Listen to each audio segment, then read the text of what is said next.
Bismillahirrahmanirrahim. Assalamualaikum warahmatullahi wabarakatuh. Alhamdulillahi rabbil alamin wa bihi nasta'inu ala umuri dunya waddin.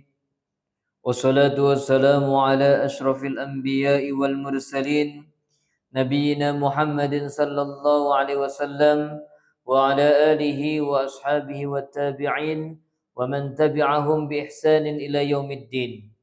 أشهد أن لا إله إلا الله وحده لا شريك له له الملك الحق المبين لا شريك له الملك الحق المبين وأشهد أن سيدنا محمدا عبده ورسوله صادق الوعد الأمين أما بعد فيا أيها الحاضرون اتقوا الله حق تقاته ولا تموتن إلا وأنتم مسلمون فقال الله تعالى فصل لربك وانحر معاشر المسlimin wa zumratal mu'minin rahimakumullah.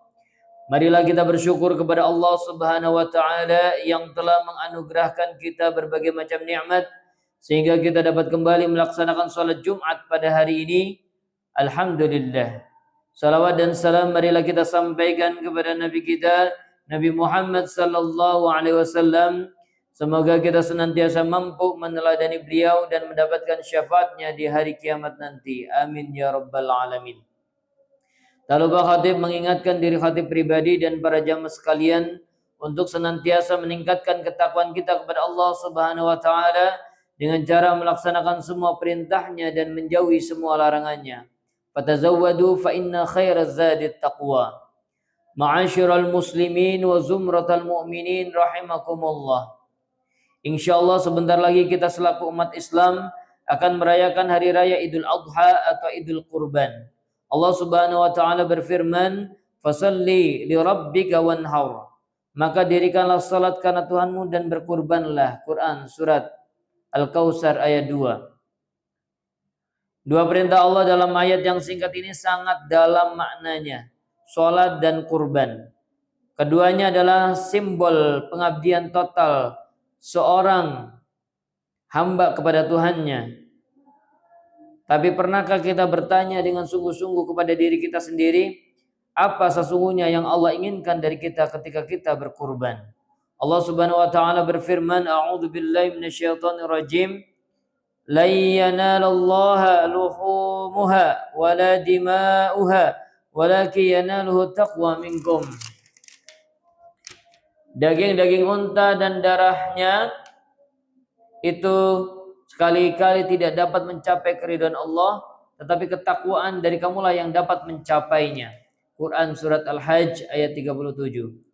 Perhatikan kalimat Allah ini dengan seksama. La yanalallah, tidak akan pernah sampai kepada Allah. Bukan jarang sampai, bukan kurang sampai, tapi tidak akan pernah sampai. Ini adalah kepastian dari Allah Subhanahu wa taala. Daging hewan kurban kita, darahnya yang mengalir, harganya yang mahal, semua itu tidak sampai kepada Allah Subhanahu wa taala. Bukan itu yang Allah nilai, bukan itu yang Allah inginkan dari kita. Yang sampai, yang diterima, yang dinilai Allah hanyalah satu, at-taqwa. Ketakwaan, ketulusan hati, kesungguhan niat. Maka sebelum kita bertanya berapa harga sapi tahun ini, bertanyalah lebih dahulu seberapa besar ketakwaan yang akan kita bawa ketika berkurban. Karena itulah yang sesungguhnya diterima Allah Subhanahu wa taala. Rasulullah sallallahu alaihi wasallam ketika ditanya tentang kurban, beliau bersabda, "Sunnatu abikum Ibrahim." Ini adalah sunnah bapak kalian Ibrahim, hadis riwayat Ibnu Majah dan Ahmad. Maka untuk memahami hakikat kurban, kita harus memahami apa yang sesungguhnya terjadi pada Nabi Ibrahim alaihissalam. Bukan sekedar kisah menyembelih. Ini adalah kisah tentang cinta yang paling dalam dan ujian yang paling berat dalam sejarah manusia. Nabi Ibrahim alaihissalam berdoa memohon seorang anak selama puluhan tahun. Di usia senjanya Allah karuniai Nabi Ismail alaihissalam, satu-satunya buah hati yang paling ia nantikan sepanjang hidupnya. Lalu Allah menguji dengan perintah yang paling berat, yaitu untuk menyembelih Nabi Ismail alaihissalam. Dan Nabi Ibrahim alaihissalam tidak bertanya, tidak mengeluh, tidak tawar-menawar. Allah Subhanahu wa taala mengabadikan momen ketundukan luar biasa ini dalam firman-Nya, A'udzu billahi minasyaitonir rajim. Falamma aslama wa tallahu lil jabin wa nadainahu ayya Ibrahim qad sadaqtar ru'ya. Tatkala keduanya telah berserah diri dan Ibrahim membaringkan anaknya atas pelipisnya, kami panggillah dia, wahai Ibrahim, sesungguhnya kamu telah membenarkan mimpi itu. Quran surat As-Saffat ayat 103 sampai 104. Kata yang paling penting di sini adalah aslama. Keduanya berserah diri, keduanya pasrah total kepada Allah Subhanahu wa taala. Inilah inti dari kurban. Bukan soal darah yang mengalir, tapi soal hati yang menyerahkan diri sepenuhnya kepada Allah Subhanahu wa taala. Rasulullah sallallahu alaihi wasallam bersabda, "Ma'amil ibnu Adam min amalin yauman nahr ahabba ilallah min ihraqid dam." Tidak ada amal yang dilakukan anak Adam di hari nahar yang lebih dicintai Allah melebihi mengalirkan darah atau hewan kurban. Mengalirkan darah hewan kurban. Hadis riwayat Tirmidzi dan Ibnu Majah. Kurban adalah ibadah yang paling dicintai Allah di hari itu. Tapi yang sampai kepada Allah bukanlah dagingnya, melainkan ketakwaan. Maka kesimpulannya sangat jelas, kurban yang paling dicintai Allah adalah kurban yang paling tinggi ketakwaan dan ketulusannya.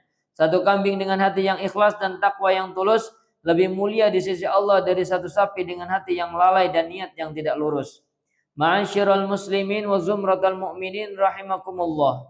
Allah Subhanahu wa taala adalah Al-Ghani, Maha Kaya, Maha tidak membutuhkan. Seluruh alam semesta beserta isinya adalah miliknya. Seluruh ternak di muka bumi ini adalah miliknya. Bahkan sebelum kita membeli hewan kurban itu, ia sudah milik Allah Subhanahu wa taala. Maka apa artinya kita menyerahkan satu ekor sapi kepada zat yang memiliki seluruh alam semesta? Jawabannya bukan karena Allah membutuhkan. Jawabannya adalah karena kita yang membutuhkan pembinaan. Kita yang membutuhkan latihan untuk ikhlas. Kita yang membutuhkan latihan untuk melepaskan. Kita yang membutuhkan latihan untuk bahwa harta kita bukan milik kita seutuhnya. Terima kasih, semoga bermanfaat. Wassalamualaikum warahmatullahi wabarakatuh.